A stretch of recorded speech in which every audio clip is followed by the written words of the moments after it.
Este es el caso de Melanie Rueda. El caso de hoy es otro caso nuevamente de Amores que duelen. Ya sabéis que este programa me gusta porque contextualiza muy bien lo que es la situación de la víctima y cómo era la víctima en sí. Y aparte de informarme por medios de comunicación y todo eso, pues aquí me gusta mucho cómo está la información expuesta. Bueno, y que muchas veces no encontramos más información. Antes de empezar, tengo que deciros algo que ya hace mucho tiempo que no os digo. Y es que hay mucha gente que ve mis vídeos pero que no me sigue. Y dejo una captura de pantalla para que veáis que lo que digo es cierto. Así que te animo a que me ayudes a seguir creciendo este canal, así como en las otras redes sociales, como IG y YouTube. Los dejo por aquí por la pantalla, porque ya comentaremos más adelante, hay planes con esto. Pero planes que me estáis pidiendo. Melanie Rueda era una joven que vivía en Valderrubio, localidad de Granada. Tenía 27 años y trabajaba de camarera. También tenía 3 preciosos hijos. Ella estaba trabajando en la cafetería cuando un hombre entró y le pidió un café. Este hombre sería José Guerrero.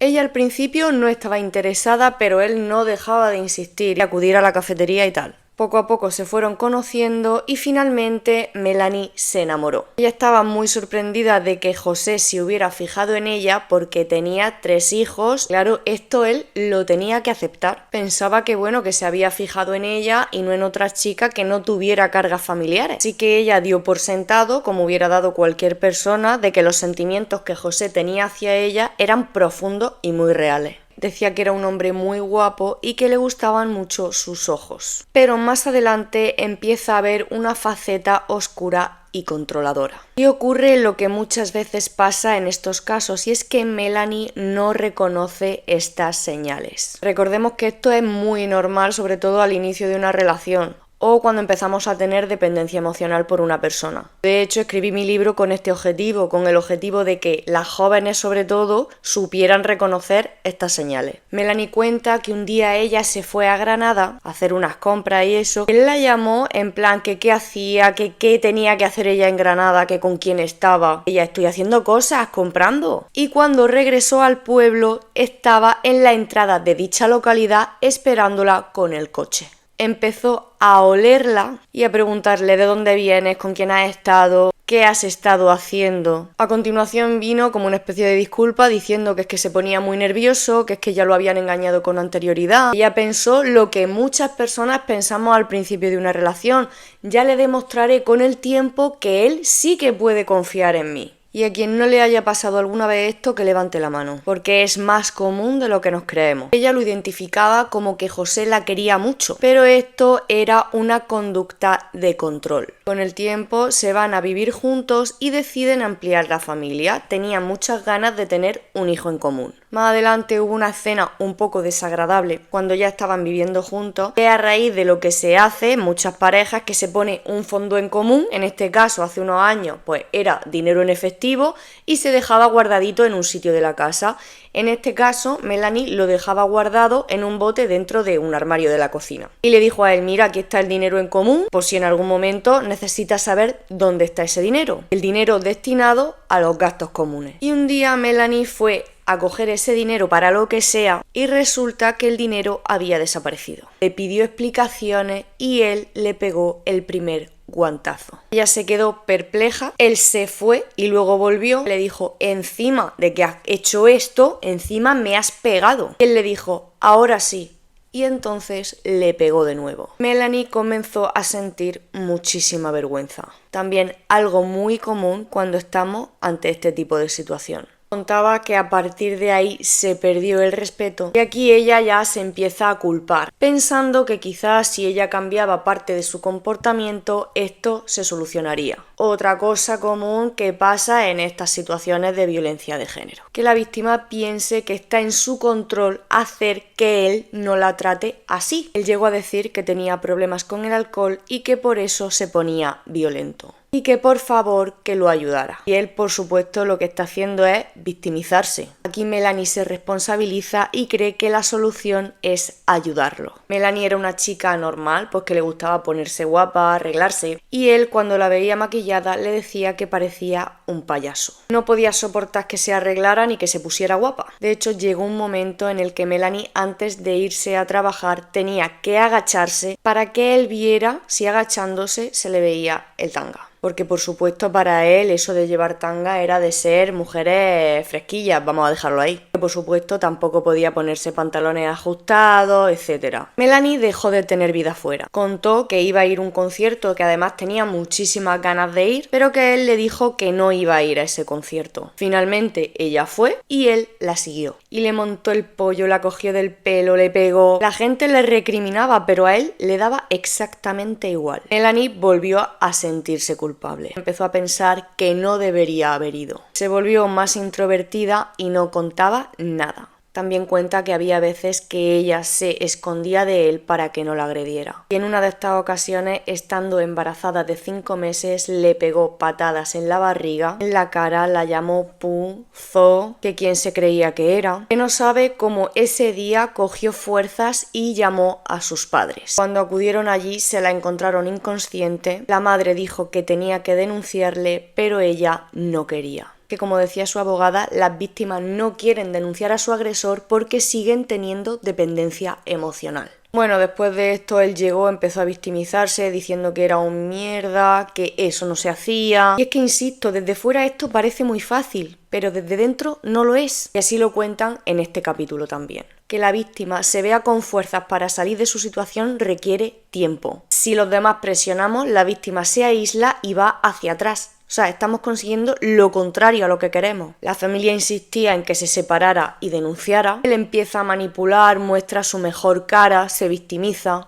Y Melanie confía una vez más en que todo va a cambiar. Él se muestra cariñoso y como un corderito intentando compensar su comportamiento. Esto es una fase de luna de miel. Melanie dice que siempre que le pedía perdón lo hacía llorando. Decía que la amaba con locura y que no podía vivir sin ella. Como cuentan en el ciclo este de la violencia, se acumula la tensión, va subiendo. La bajada, esto es maravilloso, él es muy detallista. Estas bajadas y subidas de tensión al final desestabilizan a la víctima. Ella, aunque tuvieran esas bajadas de tensión, cada vez que escuchaba la llave en la puerta temblaba. Cuenta Melanie que en una Navidad, una Nochevieja, fueron a comprar las braguitas rojas, los calzoncillos rojos, toda esta tradición que tenemos, ¿no? Que tuvo lugar la cena, que fue muy bien, que se tomaron la uva y ya pues se fueron a la cama. Y cuando se acostaron, pues ella se quitó la ropa para ponerse cómoda y cuando él la vio sin ropa comenzó a reírse de ella. Pero a reírse con maldad,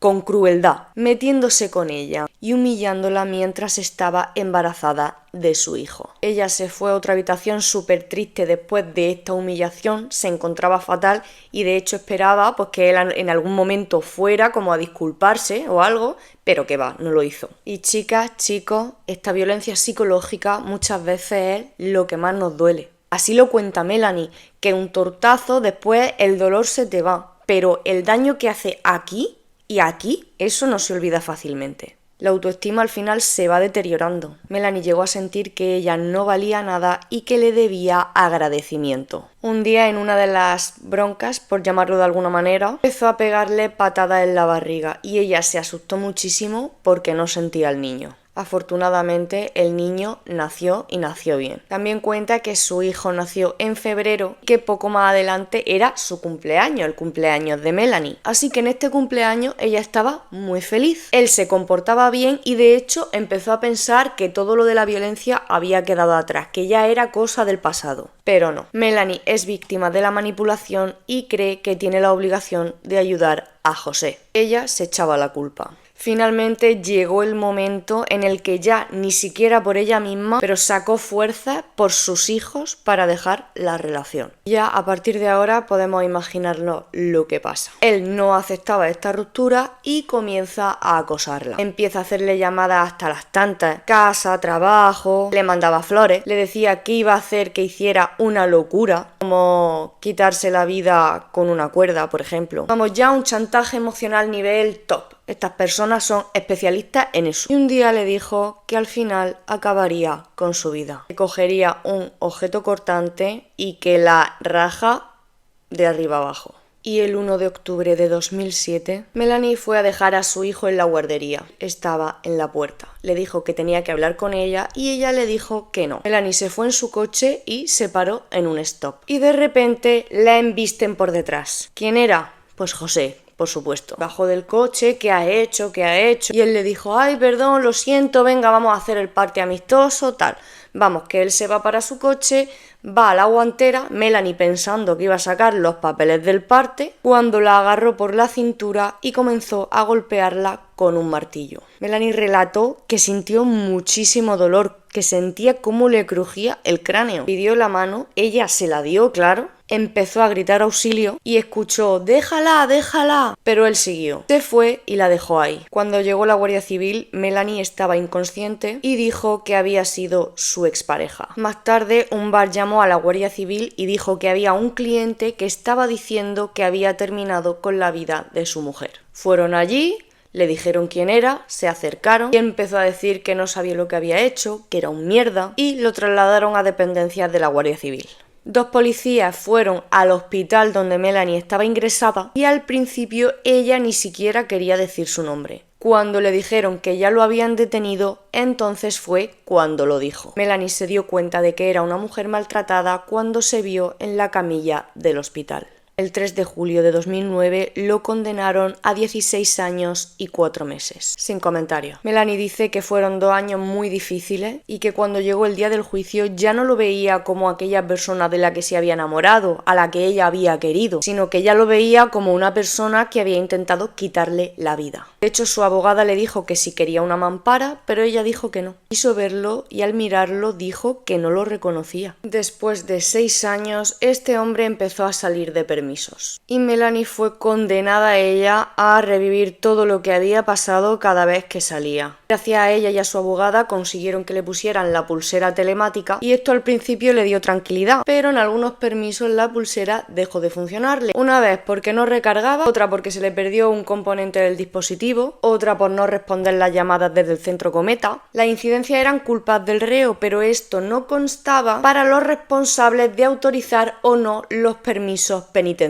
Su abogada presentó un escrito con todas estas faltas graves para que pusieran esto en conocimiento de los órganos competentes. Y hasta aquí puedo leer porque no tengo más información. Sé que Melanie se quedó intentando luchar para que todo esto cambiara y ya no sé nada más. Chicas, ahora viene una cosa muy importante. En los comentarios hay mucha gente que dice que no vale de nada denunciar. Y es que la solución a todo esto no es que no denunciemos, es que alcemos la voz para que cambien las cosas y estas medidas sean más eficaces. Bajo mi punto de vista, ¿eh? Porque si no denunciamos y no dejamos constancia, entonces ya me diréis qué solución es esa. Así que lo que hay que hacer es eso, bajo mi punto de vista, alzar la voz y gritar para que esto sea una medida que sirva para algo y que sea eficaz y que proteja a las víctimas. Todas las medidas que hay en general. Si esto te ha resonado y estás en una situación similar, busca apoyo. Si conoces a alguien que esté en una situación peligrosa, intenta ayudarla. Si no sabes por dónde empezar, llama al 016 y ellos comenzarán a orientarte. Sin más, teniendo en cuenta la situación, espero que os haya gustado el contenido de este caso. Se agradece un like, que me sigáis en todas las redes sociales y por supuesto espero veros en el próximo vídeo.